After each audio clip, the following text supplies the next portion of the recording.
Sebagai sebuah negara yang kaya dengan budayanya, Indonesia juga kaya akan cerita-cerita legenda yang mengisahkan terbentuknya sesuatu, termasuk terbentuknya pulau-pulau yang ada di Indonesia.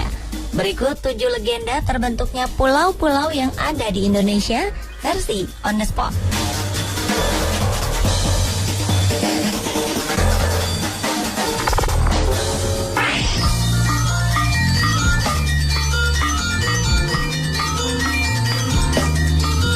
Menurut legenda, Bali awalnya merupakan daratan yang tergabung dengan Pulau Jawa.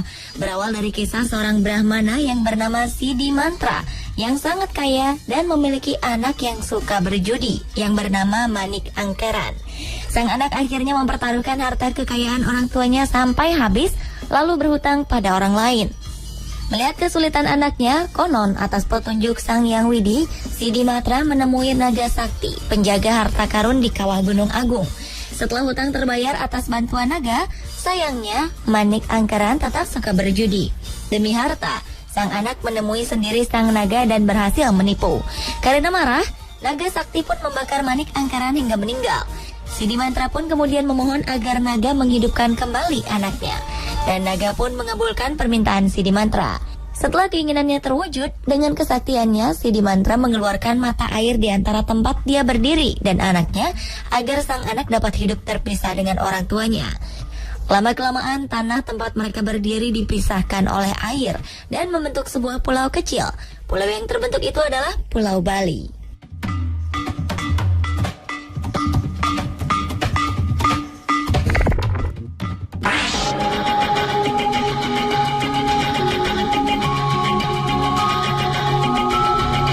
Legenda terbentuknya Pulau Samosir berkaitan erat dengan terbentuknya Danau Toba. Konon, seorang pemuda bernama Toba menikahi seorang wanita yang tidak lain adalah jelmaan dari seekor ikan. Sebelum menikah, sang wanita meminta Toba untuk berjanji tidak akan mengungkit lagi dari mana ia berasal. Mereka kemudian dikaruniai seorang anak yang diberi nama Samosir. Suatu hari, Samosir diberi tugas oleh ibunya untuk membawa makan siang untuk sang ayah yang sedang bekerja di ladang. Namun di tengah jalan, karena lapar, Samosir memakan bekal yang seharusnya untuk ayahnya. Mengetahui hal itu, Toba marah dan mengatakan bahwa Samosir adalah anak ikan. Mendengar aduan anaknya, sang ibu lalu menyuruh Samosir pergi ke puncak gunung yang paling tinggi dan menangis sekerasnya. Tidak lama kemudian, hujan pun turun dan membanjiri daerah mereka. Sang ayah, Toba, yang sedang bekerja tidak dapat melarikan diri dan akhirnya tewas tenggelam. Sementara sang ibu kembali berubah menjadi seekor ikan. Sementara gunung tempat Samosir berlindung menjadi sebuah pulau di tengah danau. Pulau itu dinamakan Pulau Samosir, sedangkan danaunya dinamakan Danau Toba.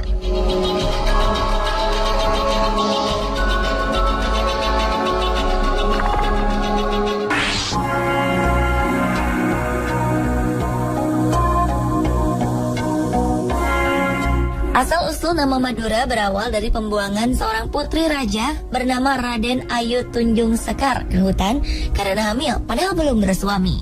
Sang putri mengaku bahwa kehamilannya disebabkan oleh mimpinya yang didatangi bulan purnama. Namun raja tidak mempercayai alasan putri kesayangannya itu. Sang putri kemudian mempersilahkan Patih untuk membunuhnya. Tetapi jika alasannya memang benar, putri tidak akan mati terbunuh. Benar saja, pedang yang digunakan Patih untuk membunuh tidak dapat menyentuh tubuh putri.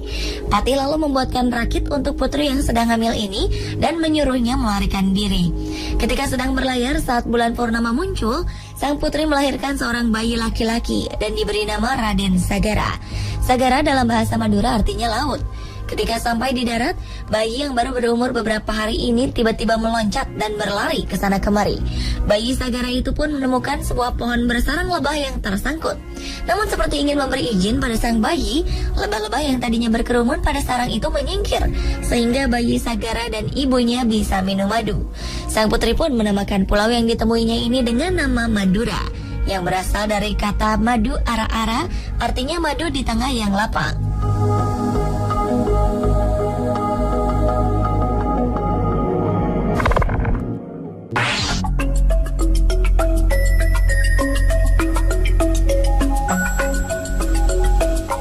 Cerita tentang terbentuknya Uniknya Pulau Kalimantan berawal dari dua dewa yang bersaing merebut hati manusia untuk menyembah mereka. Salah satu dewa, yaitu Dewa Wilayah Atas, membangun sebuah gunung yang terbuat dari emas. Melihat hal tersebut, Dewa Wilayah Bawah iri. Ia pun akhirnya membangun gunung yang lebih tinggi dari milik Dewa Wilayah Atas, namun dari bahan yang tersisa, yaitu batuan dan tanah. Konon, manusia lalu menertawakan gunung buatan Dewa Wilayah Bawah karena dianggap berbentuk jelek dan tidak seindah gunung emas buatan Dewa Wilayah Atas. Dewa Wilayah Bawah pun marah. Ia meremas bebatuan yang sedang dipegangnya. Tapi ajaib, bebatuan itu berubah menjadi batuan mulia seperti batu merah delima, zamrud, safir, dan permata. Dewa Wilayah Bawah akhirnya menggunakan batu-batu mulia ini untuk menutupi gunung yang sudah dibangunnya, dan rakyat pun beralih menyembah Dewa Wilayah Bawah. Pertempuran antara sesama dewa pun kemudian tidak terelakkan. Lama-kelamaan kedua gunung meledak bersamaan dan mengeluarkan bebatuan indah yang tersebar ke seluruh wilayah. Kedua gunung pun mengeluarkan lahar panas yang akhirnya mengalir ke laut dan membentuk sebuah pulau. Pulau itu adalah Pulau Kalimantan. Konon katanya bebatuan mulia yang berasal dari pertempuran kedua dewa tertanam di dasar Pulau Kalimantan dan akan digali oleh 1000 generasi di masa depan.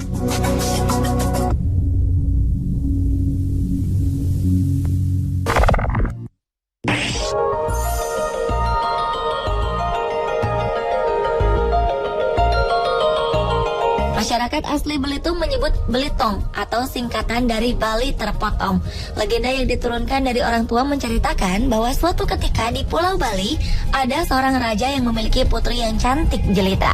Namun sayang, memiliki penyakit kelamin. Raja dan ratu pun mengadakan sayembara untuk menyembuhkan penyakit anaknya. Tetapi tidak ada yang berhasil menyembuhkan putri. Raja pun terpaksa mengasingkan sang putri di hutan dengan ditemani oleh seekor anjing. Mereka hidup hanya berdua. Suatu hari sang putri didapati hulu balang raja dalam keadaan hamil, yang kemudian membuat sang raja marah. Raja pun berdoa kepada dewa untuk menghancurkan tanah tempat putri tinggal. Hujan dan petir kemudian terjadi di sekeliling putri dan anjingnya. Tanah itu pun lama-kelamaan retak dan terpisah dari Pulau Bali. Tanah yang terpisah diombang-ambingkan ombak hingga sampai ke dekat Pulau Sumatera. Ada 2 nelayan yang melihat tanah itu, kemudian menancapkan jangkar hingga tanah tidak bergerak kemana-mana. Tanah itulah yang menjadi sebuah pulau yang dinamakan Pulau Belitung.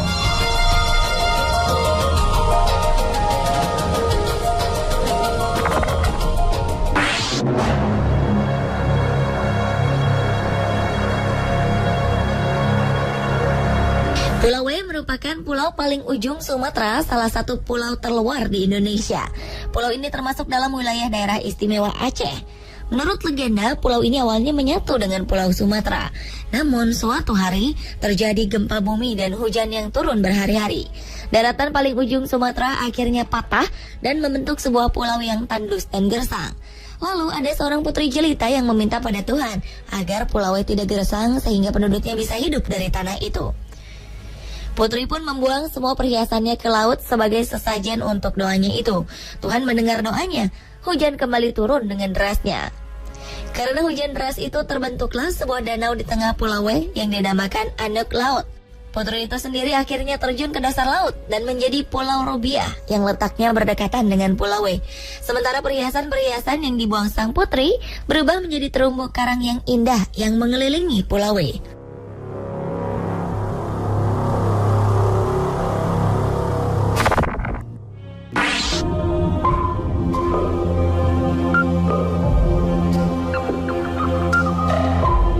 Selama ini Nusa Kambangan dikenal angker karena ada sebuah penjara untuk narapidana kelas kakap. Menurut legenda, pulau yang juga dijuluki Alcatraznya Indonesia ini menyimpan sebuah legenda menarik. Cerita ini bermula dari seorang raja bernama Prabu Aji Pamoso yang disegani rakyatnya. Namun kesaktiannya tersaingi oleh seorang pertapa bernama Resikano. Mendengar hal itu, Prabu Aji berniat untuk menyingkirkan Resikano. Mendengar rencana itu, Resikano lari meninggalkan kerajaan dan bersembunyi di sebuah pulau sambil bersemedi. Namun kemudian ia tetap tewas oleh Prabu Aji. Setelah membunuh Resikano, Prabu Aji dikejutkan oleh suara gemuruh yang memanggil sang raja. Bersamaan dengan itu, jasad Resikano menghilang berganti dengan seekor naga. Prabu Aji pun melontarkan panahnya dan mengenai jantung sang naga. Tubuh naga hilang berganti menjadi seorang wanita cantik. Wanita ini ternyata bernama Dewi Wasowati. Sang wanita kemudian berterima kasih kepada Prabu Aji karena telah membebaskan dirinya. Sebagai ganti balas budinya, Dewi Wasowati memberikan sebuah bunga wijaya kusuma yang konon bisa menurunkan raja-raja yang berkuasa di tanah Jawa. Pulau itu pun dinamai Pulau Nusa Kambangan, yang artinya pulau yang ditubuhi bunga-bunga liar.